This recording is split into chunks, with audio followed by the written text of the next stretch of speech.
Soil is among the most underestimated natural resources. Aside from providing the entire global population with various forms of nourishment, it acts as a habitat for countless animal species and has been the origin of many popular antibiotics such as penicillin and vancomycin. Unfortunately, air pollution has proven to be indirectly detrimental to soil health, as evident in studies of acid rain.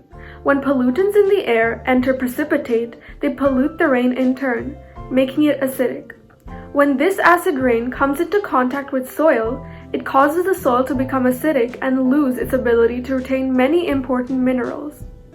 Additionally, acid rain triggers the mobilization of metals such as aluminum contained within soil. As a result, these metals leak into nearby bodies of water and harm plants and trees in the surrounding environment.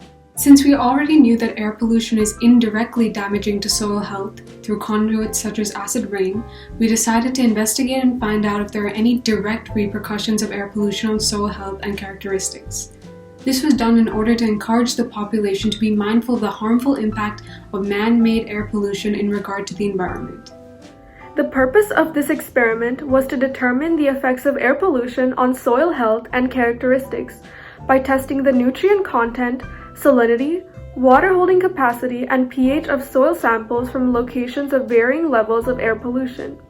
Soil from an airport, a factory, a suburban area, and farmland were tested, as well as store-bought soil. Before beginning experimentation, we researched what the upcoming results for each test would reveal about the health of the soil from each specific location. If the pH of the soil is too low or too acidic, its ability to retain certain important nutrients like magnesium, calcium, and potassium is lost. If the soil is too alkaline, minerals such as iron and zinc will turn into solids and negatively impact the health of plants. The optimal range for soil pH is between 6.2 and 6.8. Water holding capacity is the amount of water a certain soil can hold against the force of gravity. The ideal range is between 40% and 50%. A water holding capacity that is too low will result in plants not having access to enough water. A water holding capacity that is too high will result in plant roots sitting in water and subsequently wilting. Please refer to Figure 4.0 of the appendix for more information. NPK content refers to the amount of nitrogen, phosphorus, and potassium that a certain soil type contains. Nitrogen promotes leaf growth and provides color. Phosphorus is used to form new roots, seeds, plants, and fruit, also to fight disease. And potassium helps increase stem growth and strength. A lack of any one of the three aforementioned macronutrients causes adverse effects for plant growth and immunity. Please refer to the NPK section of the appendix for more information. Soil salinity refers to the amount of salt contained in the soil. High levels of soil salinity would be dangerous because they can cause the water within plants to rush towards the soil and hydrate the soil, due to the principles of osmosis, leaving plants and crops dehydrated. The desired range for soil salinity is between 37 millisiemens per meter to 72 millisiemens per meter. Please refer to Figure 5.0 of the appendix for more information. We predicted that the store-bought, suburban, and farmland soil would have safe salinity levels, a high NPK content, a satisfactory water holding capacity, and a healthy pH. Additionally, we hypothesized that the factory and airport soil would have harmful salinity levels, a low NPK content, an inefficient water holding capacity, and an unhealthy pH. Please keep in mind that we extracted 3 soil samples from each location that were evenly spaced apart. We tested each of the 3 samples from each location separately and took the average of the results to determine the health of the soil from each location. This was done in order to increase the accuracy of our results. For the pH test, we prepared a 1 to 5 mixture of soil and distilled water. After shaking the mixture vigorously, we allowed it to settle for several hours to several days until the liquid that had accumulated at the top was clear. We then tested the clear liquid with pH strips to determine the pH of the soil from each location. To find the water holding capacity of the soil, we first prepared a filtering system by placing filter paper in a funnel and then placing the funnel in an Erlenmeyer flask. Then a 1 to 4 solution of soil and distilled water was measured and put into the filtering system to drain for exactly 15 minutes. When the time was up, The funnel and filter paper were removed, and the amount of liquid at the bottom of the flask was recorded. We tested the nitrogen, phosphorus, and potassium content of all the soil samples by using the Rapid Test Soil Testing Kit. First, we prepared a 1:5 mixture of soil and distilled water.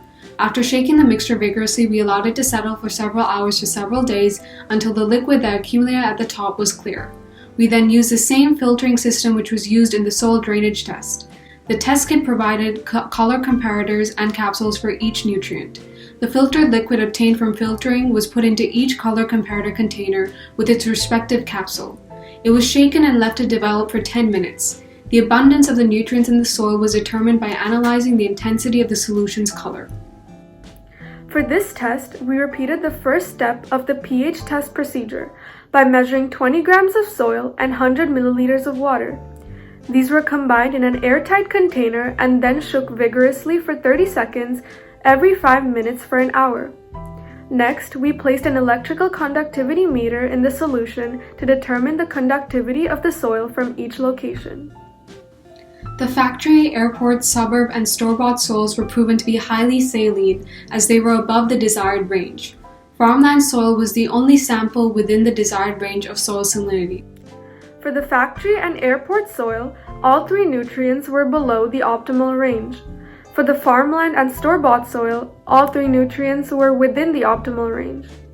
For the suburb soil, nitrogen was below the optimal range, but phosphorus and potassium were within the ideal range.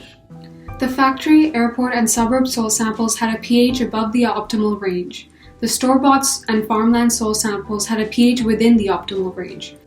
The water holding capacity for factory soil was below range.